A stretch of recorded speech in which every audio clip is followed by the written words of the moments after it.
Thank you so much for joining. Um, this is an important conversation on solving Africa's post harvest and storage crisis. And this is presented by Yemert, which is an agritech company providing holistic solutions to empower smallholder farmers. Yammer delivers critical services such as access to microinsurance, which helps protect farmers from unpredictable risks, carbon credit programs, which reward sustainable agricultural practices, and market linkages, connecting farmers to trading opportunities to enable to sell their products more profitably. We are delighted to be joined by leaders in the agribusiness space, which I'm going to introduce briefly. So we're joined by Abigail Kosgei, who is a dedicated consultant and change maker at the crossroads of sustainable agriculture, climate resilience, and digital innovation. As a projects and key accounts manager at Farm Better, she leads efforts to expand digital tools that supports regenerative and climate-smart farming across Kenya. With over a decade of experience from seed research in Germany to managing large-scale production in East Africa, and a background working with organizations like V Foundation, Agriterra, and Twiga Foods, Abigail combines grassroots knowledge with systems thinking. She is committed to empowering smallholder farmers, especially women and youth, through training, cooperative support, and digital advisory content development. Thank you so much for joining us, Abigail. And second, we have Olivier Muvandiwe. Sorry for that. I'm having trouble pronouncing your last name, but I'll get better, I promise.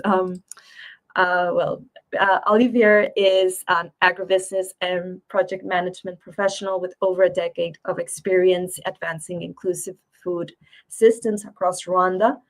As program manager at the Rwanda Youth in Agribusiness Forum, he leads major initiatives aimed at empowering youth, women, and cooperatives through training, mentorship, financial access, and market linkages. Olivier currently manages the MasterCard Foundation founded project, aiming to create over 90,000 work opportunities for young people in Eastern Rwanda. He has partnered with organizations including USAID, the FAO, IFAD, AGRA, and the World Bank, and brings expertise in strategic planning, stakeholder engagement, and gender and social inclusion. Thank you so much, Olivier. We're so excited to have both of you here. So we're going to start with a question for both of you, whoever wants to respond first. But we, for timely purposes, we're going to keep it in 1 to 2 minutes. So to begin, could you briefly describe the scale of the post-harvest loss challenge in Africa? And why is it such a critical issue for food security and livelihoods? Can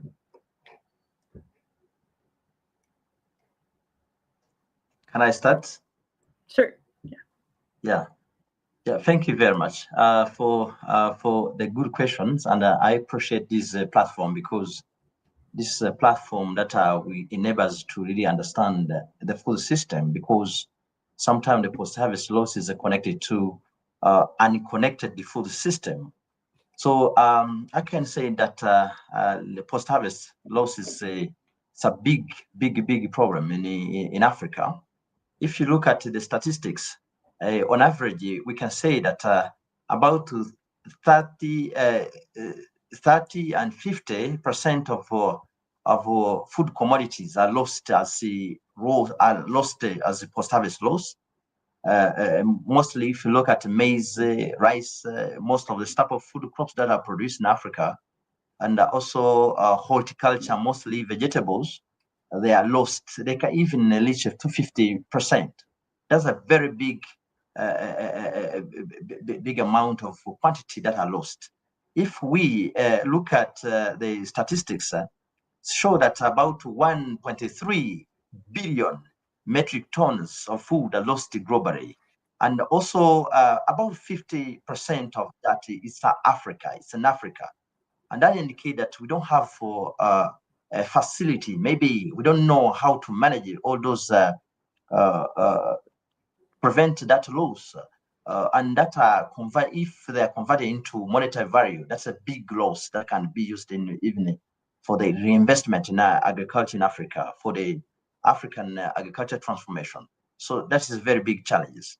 And if you look at those challenges, mostly that loss is mostly attributed to either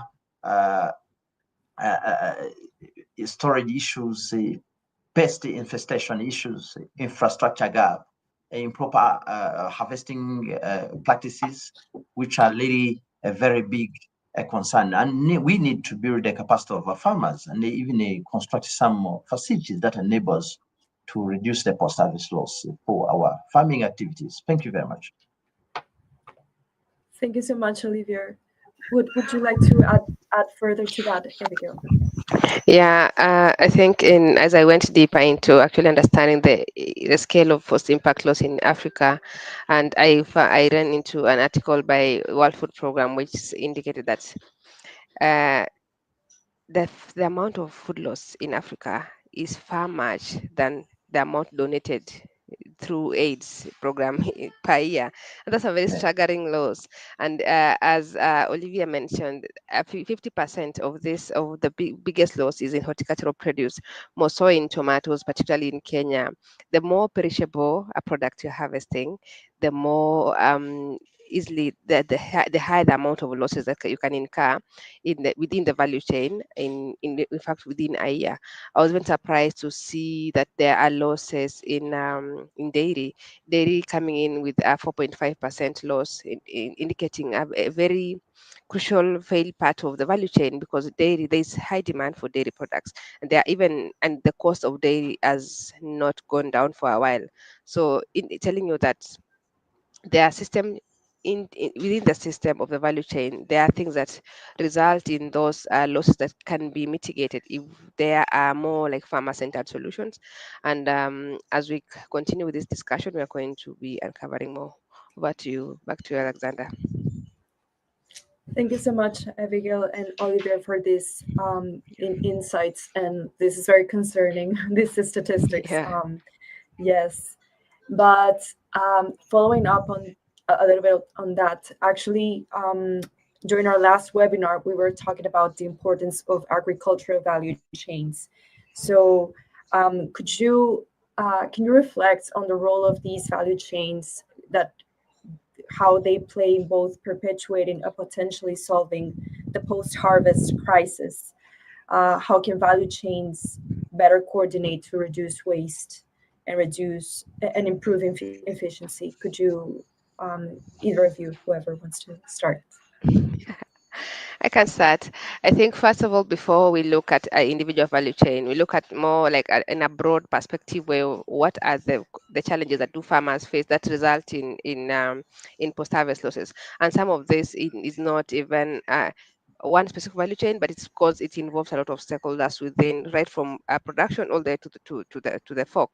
So looking at the challenges in the social aspect, the economic aspect, the political environment, all the way to the market, there are things that no matter how much the farmers try to produce, without this systematic solutions be provided for them that are more like demand centered as opposed to just providing solutions to farmers, we could be able to address the different solutions per value chain. For example, tomatoes. If, for example, tomatoes are planted as on demand, and in case the demand is like oversupply, for instance, there are mitigations within the value chain to value add that particular product so that farmers don't have to incur loss. So technological changes, infrastructure as well is a main contributor to food losses. The lack of the cold rooms to store these products is also another contributor. And even back to the farmers have not been trained well enough to produce goods that are within season, enough for the season, and of course course, they do not have the right linkage with the farmers, especially the smallholder, large producing farmers. They're smallholder, but they produce large volumes, and they do have quality grains with them, but they do not have reliable markets. They have no access to these quality markets for quality produce. So it begins from addressing those value chain problems that are beyond the farmer, and then now saying this solution fits this particular value chain, and these are the key stakeholders, and these are the sustainable solutions to put in place. Over to you, Olivia. Yeah, thank you very much for the good point, yeah, Abigail. But my comment mostly can reflect on my experience. Like I used to be a project manager for a project that was supporting the farmers with the post-harvest loss reduction. This was called the Post-Harvest and Agribusiness Support Project. We're implementing partner in that project. So one of the circumstance that we have found during implementation of a project is sometimes the farmers, they don't know the incentive of applying all the techniques, all approach of reducing post-harvest loss. For example, if a farmer does not know that the post-harvest loss among, if for example he's producing 1 ton, about 300 kilogram can be lost as a post-harvest loss, and then you help her or him to understand that is equivalent of amount of money that are lost in a process. The farmer will never invest his effort in a post-harvest management, good practices. So the farmer sometimes needs to understand the reason why they are investing more effort in the post-harvest loss. So this is like what I can add mostly. And the second thing is we are no longer mostly looking to the value chain, but the full system. Sometimes the element of production, they are not interconnected. For example, we can be having some farmers that are concentrating on productivity, but what about after production? What about harvesting period? What about transportations? How about waste management? So then we need to think mostly the food system, the agriculture into the food system so that everything is connected. And within that framework, it will even help a farmer who is producing to be concerned about the loss of the post-harvest loss, and then start mitigating the incidents that could happen if the loss occur during a post-harvest period. So with that thinking, I think we can achieve the post-harvest reduction in Africa. Thank you so much, both of you. I have some of a follow-up that I would like to address here. So you're mentioning that there are some challenges when it comes to the post-harvesting. But, well, from reading, and of course, maybe you're going to agree with me, that access to finance is also often a major hurdle for these youth, for these young agripreneurs. So that's one of the main barriers when investing in post-harvest solutions. So from both of your experiences, have you seen any models, or have you seen any support that comes from either the government or any organizations that are trying to mitigate these challenges? Yeah, I can go. It's a thing that farmers do have a very low access to loans, and it's very interesting to see because 70% of smallholder farmers produce almost 70% of the national GDP in terms of agricultural produce, but they make 5% of the people that get loans through the banks, and that's because banks do not trust farmers in terms of the credit worth.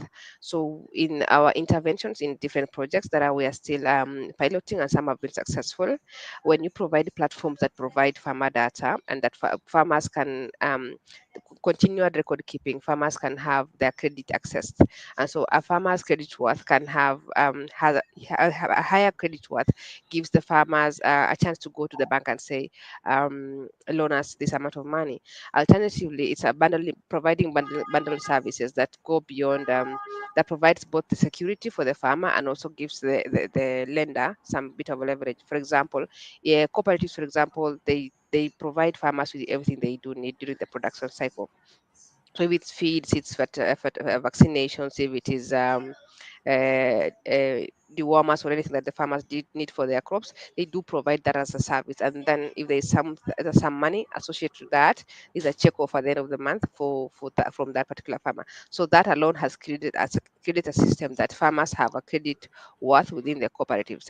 But then before going beyond that, farmers may not have access to financial services, but they need to also know how to utilize the solution. So if you can buy, say a solar dryer and provide to the farmers, or they can buy it on their own, how to manage that, how to maintain it, how to make it sustainable for them, because it's a thing that we call systems thinking. How will the community sustain this particular product you're proposing? You can provide it, but sustaining it is a part about it, which is also coming back to the part of training farmers on proper management practices of the crop at production, at harvest, and even do post handling, because post-harvest losses do occur at different points of the value chain. So if you can identify at which point does the loss occur for this particular farmer group, which intervention will I put in place, and is that intervention sustainable for them, and can they afford it? So if it's now at packaging, or if it's at harvesting, or if it's storage, training to align on that particular point at for post-harvest. The farmers need solutions that more ideally come from them, as opposed to saying these are cold storage, so your produce here. It has to be farmer centered for them to adopt quite easily, and for them to sustain it once the project or the implementer of that solution leaves the place. Yeah. Thank you so Yeah, much, Abigail. Do you have, yeah, go on.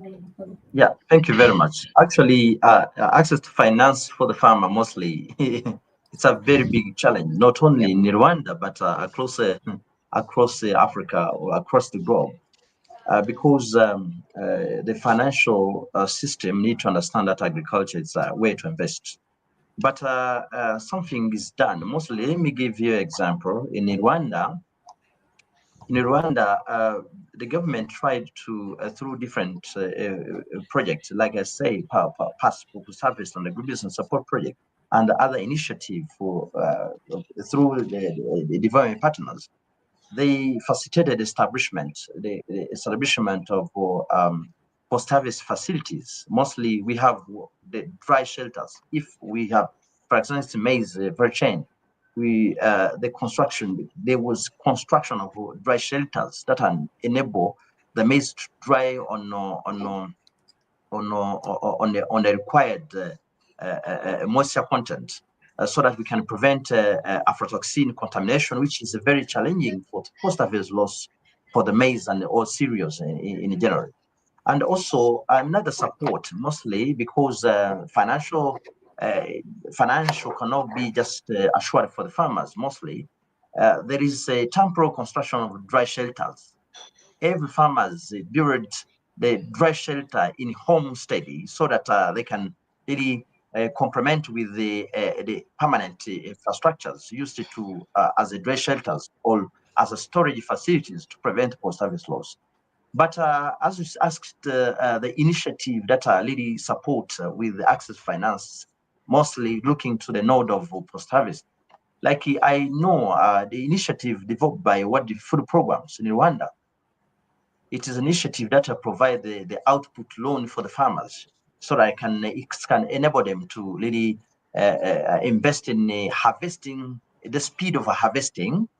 Because in Rwanda, during harvest, our season, we have 2 seasons, mostly 3 seasons, but 2 seasons are where we expect a very huge harvesting. Season A, which starts from September and ends in February, somewhere in February, and season B start in March and end in almost in June. So those 2 seasons are interconnected. So during harvesting period of season A, it is raining. So it's required that you need to fast harvest it so that it can your commodity cannot spoil in a field. So it's required investing during harvesting with the labor force and with the equipment, with the materials, so that it can be harvesting could be done in a shorter period of time. So so with that perspective, it's required really an output loan, which are generated by some of the development partners, like as I said, what the food programs and different partners, but not in common for the most of the financial institution to invest in that as a output loans. Yeah, thank you. Thank you so much. And actually, this is a follow-up to the last thing you mentioned. So scaling these solutions often requires these partnerships between like the World Bank and these organizations. So what types of collaboration between youth, governments, donors, and the private sector do you find that are most effective? If you could mention other examples, such as the last one that you did, or also Abigail in your case. For us, for example, we are currently in the middle of testing out a model where the purchasing the market at this point and the farmers are linked with a digital platform where the farmers, there's a system that aggregates the products that the farmers have harvested, and the market has visibility of what is coming to the market, such that whatever has been planted by the farmers has direct consumer in this case, and that particular chain goes also in reverse, in the sense that the same market supplies the seeds for growing this particular product, such that they already know the demand and the supply from the get-go. That way it removes the whole need of having farmers to look for cold storage or find a way to value add their product, because it has direct market. Now the other challenge now comes to when you have a product that doesn't have an assured market, and it's fluctuating in terms of policies and global trade. For example, avocado. This year, for instance, Kenyan avocado smallholder farmers have suffered because of the global issues that that with the global trade, the markets, and the requirements on quality, and for those farmers that are not doing organic practices. So for products that are highly impacted by global politics and the regional trade issues, it's going to be a major challenge if it's kept reliant on the global trade. For that, now farmers could be empowered to do more value add, like processing avocado oils or organic manure. So the players in this space now need to come and sit together with the farmers, and or even do the linkages, because what I've seen also work is linking the farmers directly to the partners. So partners that do produce avocado oils, partners that do produce organic fertilizers, partners that do produce organic pesticides, such that a product doesn't have to stick to one particular market. It can diversify to different markets, so that it can reduce the perishability and losses to the farmers in terms of income. Now, for a product like tomato now, which the main challenge that farmers do get struggle with is they do not have visibility of the price or the market, for that matter. So tomatoes can come to the season today, and tomorrow it's completely flooded, or the price is quite low. And this is because there is no central governing body for the price of tomatoes. The price is just controlled by cartels and brokers. So if the middleman is eliminated from the farm and have that direct market, or even a forecasting of, let's say, tomato is going to be high in month ABCD, and reduce the planting season to 1 acre or 2 acre plots per season, so that farmers have that visibility. But as now, there's that lack of visibility for the market and the key players in the value chain. The tomato, for example, can go through 6 handling spaces between the farmer and the fork, and that in the middle of this there is quality losses and there's quantity losses, and eventually by the time it gets to the consumer, the quality is bad and the quantity is low, which means the price is going to go high, which makes the food quite expensive. So farmers need first of all, that kind of information. And now the second bit is direct market. Now, every solution, every product, they could require different solutions at different points. So for those that require cooling resources or cooling plans for the products, it needs to be it doesn't have to be necessarily a cooling center, because a cooling center can serve as both a cooling and an aggregation point. That's also two problems for the farmer. But then now in their handling between the harvesting and now getting to the consumer, to reduce the cost, the losses in between there, and maintain the quality and the quantity. Yep. Thank you so much. Olivier, do you have anything to add? Yes, thank you very much. Actually, I think with the collaboration mostly in a food system, it's required to reduce post-harvest loss, and also connecting with your questions. The key answer is to have a market mostly. When there is no market, the post-harvest loss increases tremendously. So, but reflecting to our experience here in Rwanda, there is a very strong collaboration between public sector and private sector and public PPP, a public-private partnership mostly, reflecting to construction of some facilities that enable reduction of post-harvest loss. Like there is a cordons that are constructed in different parts of the country, and also there are some warehouses that are constructed in different parts of countries. I can even say construction of maize dryers, mostly constructed by government funded project, but mostly they are in hand of a public of private people. They are in hand of cooperatives, which are very good. And also another thing is during harvesting period, the government, even private and government, facilitate the big companies to buy some produce from cooperatives, so that it can really it can prevent the loss during the process of market research.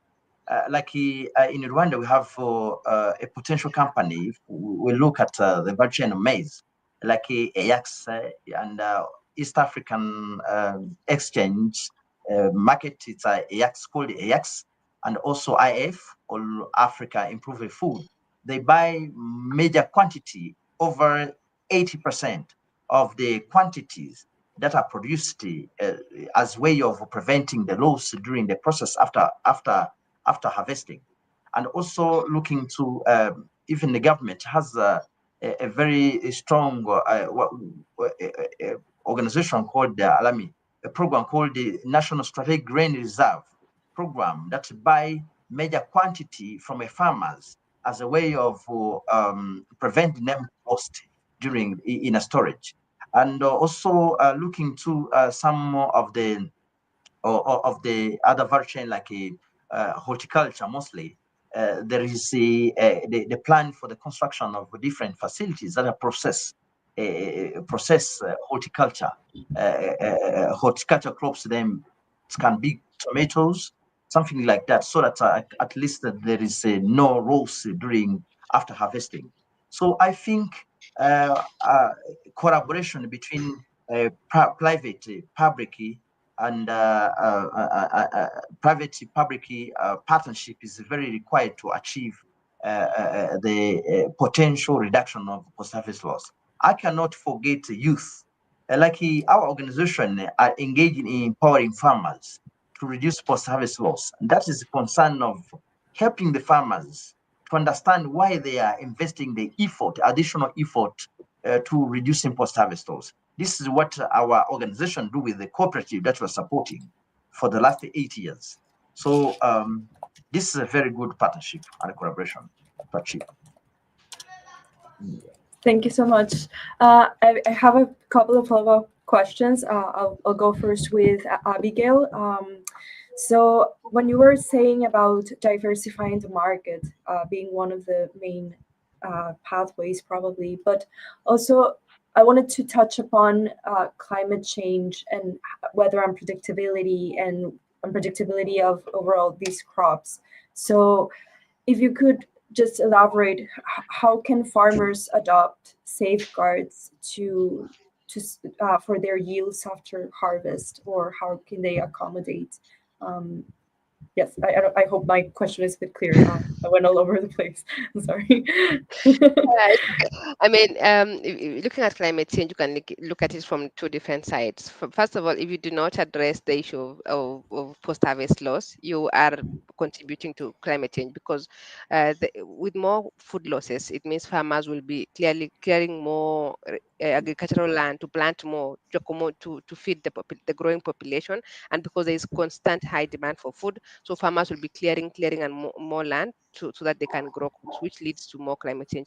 But now you flip that and try to work backwards and help farmers adopt and mitigate climate change issues, and then now plant as according to the season. And how do you support farmers to do that? Now with climate change is already here, so how you can help farmers is try and train them, first of all, capacity build them to do sustainable farming practices, adopt organic farming practices, so that and do regenerative farming, plant trees alongside crops, such that as much as there's weather shocks and strong winds and all that, they are resilient to any climatic conditions and adverse weather patterns that can come into play. And now, how can you empower them now to predict better and plant better? So you can provide farmers with immediate weather alerts, and that weather alerts is not only there's heavy rain, so we can go a step further and say there's heavy rain, plant cover every day in the next 1 month, plant crops that can protect your farm against strong winds. And the other bit can do is give them alerts aligned to that particular crop. If it's tomato, help farmers to protect their crops against any shocks about pest and disease. If they're migratory pests, have farmers learn that before, and so that they can do any preventative measures. If there's a disease that's coming that can wipe out their crops, like blight in tomato, for instance, they can do preventive measures to protect their crop against crop losses, because some of these crop losses do occur right at the doorstep just before they harvest, and because it could be a weather related issue like floods or extreme cold or extreme wind or frost, right? So the farmers need that timely alerts, could be weekly, could be monthly, could be seasonally, so that they can better prepare. And even farmers need to be aware that if they're going to do any interventions to prevent issue A and B. For example, you can tell farmers do not apply fertilizer today because there will be a heavy rains tomorrow, such that the farmers do not waste their hard-earned resources. It also protects their income. So it's about enabling farmers understand the entire process of right from planting, do sustainable farming practices, regenerate their farm so that it can be robust and resilient, and they grow crops, provide guidance in terms of digital advisory or hands-on advisory, or even videos or nudges to help them grow their crops sustainably.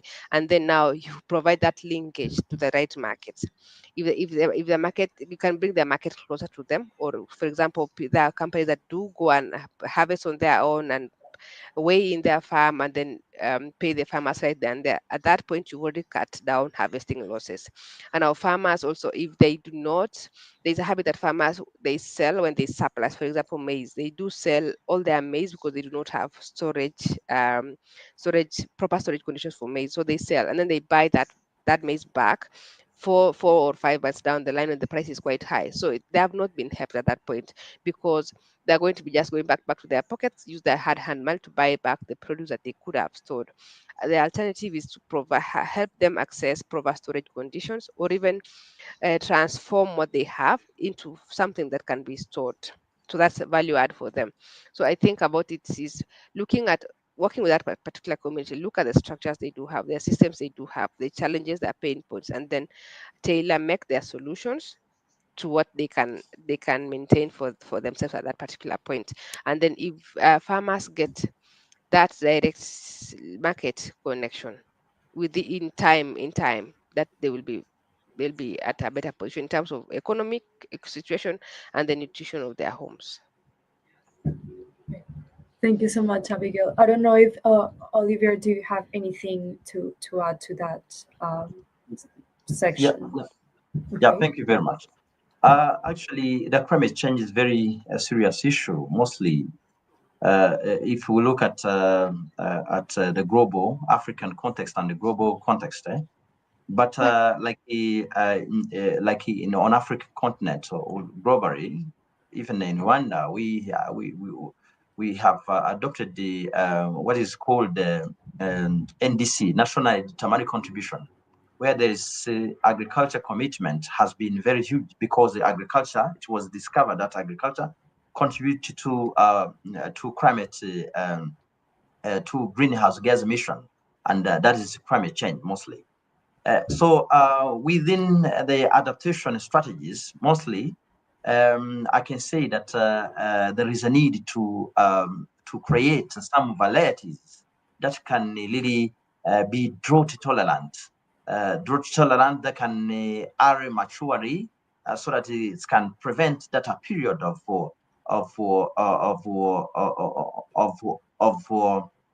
harvesting, staying in a field for a long period of time, and prevent area harvesting. And another thing is to using the solar powered dryers that are really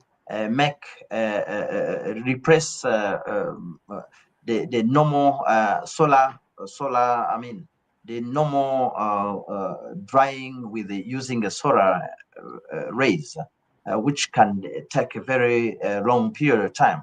So all those techniques, mostly reflecting to adaptation and mitigation strategy, are very necessary to achieve really to mitigate, to comply with these incidents of climate change. Thank you very much. Thank you both so much. And linking it a bit to capacity building and training, what is the role of technology here? And have you seen in your experiences that digital tools or more modern approaches, how are they combining them with more traditional forms of farming? Do you find that, any of you, whoever wants to respond first? Yeah, interestingly, this is something I am currently working on, and it's been quite a really, yeah, it's been quite a surprise, because I work for a digital advisory company where we do provide farmers with digital, content on how to do some sustainable and regenerative farming. And then recently we went out for workshops to just gather feedback from the farmers on what they would like, how they would like to receive information. Initially, we thought farmers want to transition to tech, and they're still not there yet. They're still not there yet, because our farmer generation is above 40 years old, and those guys, they still view the mobile phone as a more of a communication tool, as opposed to a learning tool and advancing tool. So it's still baby steps for now. They're still adjusting to tech, but what they gave us was valuable feedback, in the sense that we designed some AI videos recently, just on a few key topics on their interest, on quality of their produce, and different topics in there, just to see how they would react to that. And that gave us positive feedback, in the sense that farmers do still prefer some kind of blended learning. So they want the videos, yes, delivered digitally, but in their own with their own people. So they take content with regular farmers, how they have a regular farmer explaining it, and they should be like a minute to maybe a minute and a half, not long videos, because they will tell you that I will be learning about something while I'm cooking. I will be listening to how to milk your cow while I'm eating my food. So they do not have time to concentrate on their phone while focusing on that particular item only. So for them, they want something that mimics their daily habits. So if they're having, they can share with their friend. Look at this video about storing your potatoes. 5 minutes, and they have gotten the entire message. So they prefer short modules that are delivered, yes, through the WhatsApp chatbot, or even through just regular WhatsApp, but short videos that nudges them to remember a particular practice, a particular solution. Just simple bite-sized videos and even images. But text, that we are not there yet with text. So it's the micro learning habit. And then they also do still prefer the in-person approach. So in as much as we're thinking about digitizing extension services and offering online solutions to farmers, them they still prefer the in-person touch of people visiting them, engaging them with solutions and their problems, and even it goes beyond the solutions, because farmers will engage you about their farms and then go digress all the way to their children and their social functions. So I think that's still important for them as well. Our generation is what might adopt tech to a certain level, but the older farmer groups, they still appreciate the blended learning approach of solutions, and more so if solutions come from them, because farmers know some indigenous organic solutions that we even us do not know. And so if it comes from farmer A that is she's well known to them, they will easily adopt that because they can go there and reference to it. Yeah. Thank you so much. That is super interesting, actually. So, Yeah. what about you, Olivier? Yeah, thank you very much. That is very good question, because mostly we cannot achieve the productivity, agriculture productivity that we aim to have to achieve in the next 5 years, 10 years, 50 years without engaging having young people on board mostly. Yeah. And that reflected the use of technology to achieve that, either achieve productivity and achieve the reduce the post-harvest loss. So, like our organization, mostly, it's an organization that are bringing together the young people and also mobilize the young people to come in agribusiness mostly. So one of the of the cluster that we have is the IT for agriculture, where the young people develop some program that will support the farmers really to have the information on time, agriculture information on time, and also they have when to plant the seed, so that they cannot be off season. And also some of our members develop some softwares that enable the farmers to access the market information so that they can know where to sell their products, their produces on time. So I think beyond the production, because now currently we can see the young people investing into the smart irrigation system, which is very contribution to increasing productivity, but also embedding that culture of using the digital system, using ICT in agriculture mostly. So I think with youth engagement in agriculture and also using technology, the world, Africa, Rwanda, if I may say that, is having the future for achieving the agriculture productivity and also reduce post-harvest loss. Thank you very much. Thank you so much. And actually, I had a follow-up before I was going to ask about the role of young people, but also women in this process. So, how can engaging women and youth more actively in post-harvest stages, such as the processing, packaging, or storage, help transform these rural economies? And you already touched upon your own experience, Oliver. So I think you could expand more, or I'll give the floor to Abigail. Yeah, I can start. Yeah. Yeah, thank you very much. Actually, if you look at the youth and women mostly, they have a very significant role for the post-harvest, post-value addition mostly, because of first of all, using technology and also advanced skills on the communication and visibility, using social media to let the people know, let customers know your product. I can give example. There is a company that we have in our forum called the Intrusive.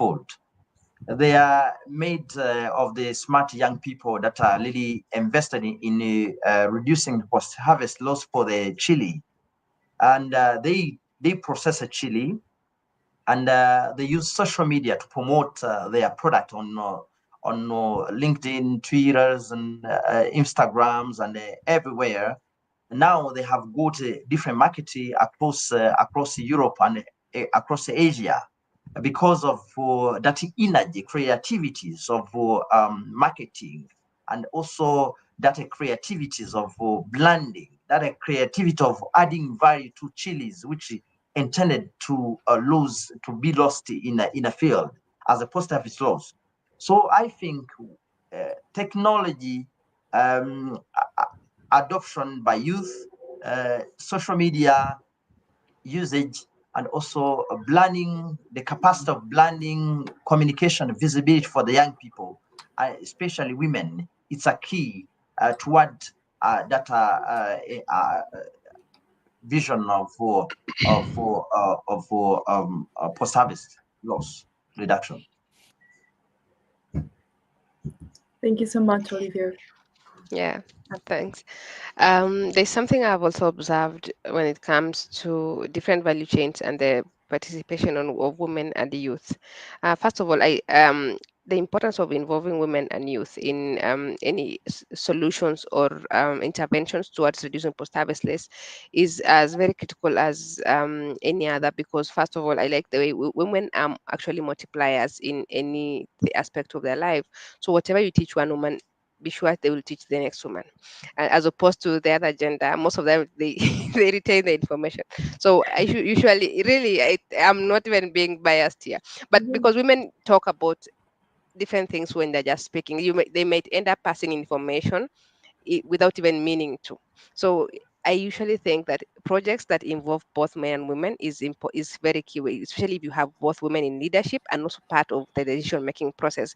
Because once the women own that particular project, they will sure multiply to the other groups, because women have groups for table banking for money and different things. So they will send that information to the other group. Something interesting now that I've observed is that the value chains that do make more money, men dominate, which is interesting because the people behind the labor behind that are the women. But when it comes to the income, when there's the paycheck, is the men that are taking the paycheck, and the value chains, the crops that are less that do not have proper markets, or even that are less highly economical, is the women that have been left to that.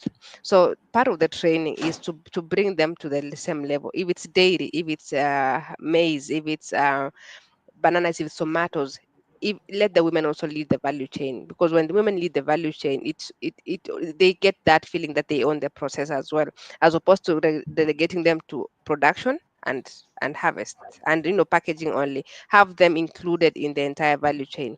They should, in as much as they put in the labor, they should as much as well, and from the income from it as well. So women, when I like that they are multipliers, and number two, they own the process, and number three, they now transfer that already to their children, to the youth as well. And the key important here is the youth, because youth are the advancers of technology. They help the older generation get with the digital literacy skills, and also get easily acquainted to tech. So if you are offering a solution in the community, have all of them together, the youth, both women and boys and girls, and the women and all the men, so that there is that continued system of adopting tech. It becomes more sustainable, because the older people may be they may not want to adopt tech as fast as the other people, but the youth will help them see, will help them navigate their phones, help them read and adopt. With few seasons, they will have gotten up with the young, with the older generation and the young as well. Yep. Thank you so much. This is quite insightful. I found it. I was not surprised, but yes, it's very insightful. Yeah, personally, I was surprised when I went to the field. Yeah, it must have been funny. Yeah, not like why, but it's okay. We will get there. Yeah, one day. Yep. And something interesting is that during harvesting, for example, if you look at the horticulture, mostly employ over 70% of the women during Yes. harvesting period, even at very addition. So I think the women are very contributed in a very addition than the men. It's that segregation of responsibilities within the value chain as well. Oh. I want to move on to similar question. Well, not too similar, but related. Do you think that there are any behavioral, cultural, or knowledge-based factors that contribute to post-harvest waste? And how can, you've already touched upon training, but maybe more on that cultural aspect. Would you think that that would maybe alleviate some of these challenges? I mean, for it's quite easy. We look at the way we consume indigenous vegetables in Africa. Most of our rural homes, we do not eat preserved indigenous vegetables. We just eat fresh from the garden. If it's not fresh, most people discard it. So it's about culture. We've grown to eat only fresh from the garden, but we do not think about next week. What if there's no vegetable next week? How can I dry this, put it somewhere nice, and then package it so that I can cook next week?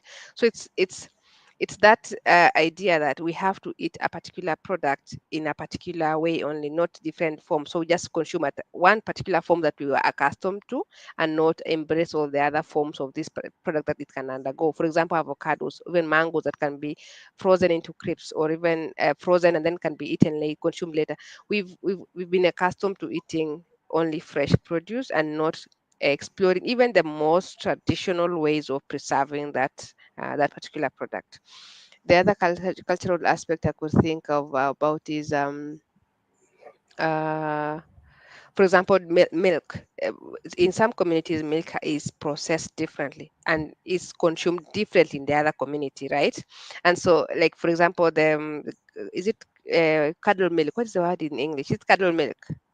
Um, It's not yes, like yogurt. It's not like yogurt, It's but it's a very dairy. cultural way of. Yeah, I don't know if Yolk. there's some similar thing in Rwanda. It's not yogurt because it's not processed. It's made locally at home. Okay. Ichivuguto. We Yeah, call it yeah, something. Ichivuguto. Okay. Yeah. In Kenya, we do have Fermented milk. we do yeah.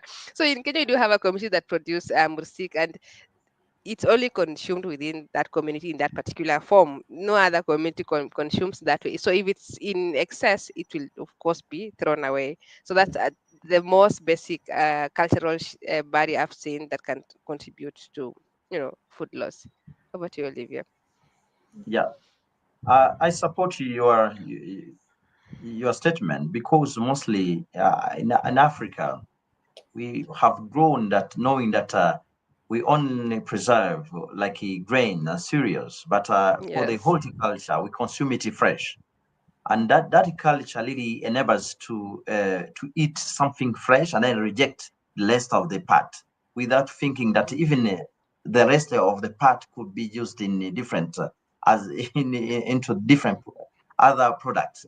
For example, avocado. When we are consuming avocados, we peel some part and then we eat fresh, and then we reject some more that are grain inside, that's and then blackish. Yes. yeah. So, but the science indicates that all the part of avocado can be used into different products that can benefit even for the farmers. So, our culture, our nature of Africa, our nature of our food system has been telling us that we are selective people. We need to eat some part of a crop. We only need to eat one part of a banana, rejecting some uh, the rest of the part because we don't know how we can use them to make other products that are very useful into the process. So I think your statements is true. Yeah. Yeah. Well, that is quite sad to also, and yes, it's quite common that we throw away almost the entire what's rest of the fruit, which or the vegetable. But yeah, And yeah. even we Anyway, forget, even you can process that, even if you have 5 avocados that are ripe, you can process that into a smoothie. Like it's also an yeah, information gap as well. Yeah. yeah, Yeah, well, Yeah. definitely. Yeah. Well, I have a lot more questions, but because of the time, I'm just going to, first of all, thank you so much to both of you. If you could give some advice to farmers or young professionals that are involved in the agribusiness space, such as yourselves, what is it that the main message that you would like to tell them? If you can, like, at maximum 3 minutes, each of you. What's the main takeaway for solving these post-harvest and storage crisis? Maybe Yeah. I'll go first. For first of all, for consumers, it's important to promote farmers within their community. Interestingly, I've realized that most people do not consume food grown in their areas, and they go and go buy in the supermarket and then come back. Let's promote our farmers through farmers markets, and even if you know a particular farmer, visit them and buy for them. And now, as a consultant for organic farming, let's also embrace organic farming in the sense that I have been both involved in conventional farming and organic farming, and I know the actual impacts in terms of health, the environment, the social aspects. If we could help farmers transition to organic farming and also pay a premium price for that organic product, that will help the farmers' income and also improve our health and livelihood as a whole. Then for stakeholders, part of the challenge of food losses and even farmers losing income is the key stakeholders, in this case the markets, the aggregators, the suppliers of different aspects within the value chain. Some of them are way beyond reach, and there are some of them who are beyond reach on purpose because because there are middlemen in here that that want a cut from the farmers produce. If we could if we now, like now I'm an agronomist and a consultant, link the farmers to those particular markets directly and have them have a reliable relationship, that will completely remove some of the biggest stresses of the markets. So even as stakeholders within the agricultural space, we have a role to play in supporting our farmers through that particular linkage and maintaining relationships. And then in terms of building tech and innovative solutions, let's be more farmer centric. Let's go have a demand driven solutions as opposed to having a solution that say Uber for hire and then get taken to the farmers and say this will help you move from point A to point B, and you might find out the farmer had no problem moving. So the farmer had a different kind of problem. So let's have develop solutions and interventions that are more farmer centered, but that are driven and inclusive. Have women, have people in their community, have even those brokers in the system. Everyone that is actually involved in the broken system, we think about, let's include them in developing that solution, because you might uncover that it could be a very simple problem in that particular space, and you can solve it jointly. So that's my take. Over to you. Yeah, thank you very much. I can just provide like two main recommendation. The first one, it's recognizing that post-harvest loss is it's a pressing challenge that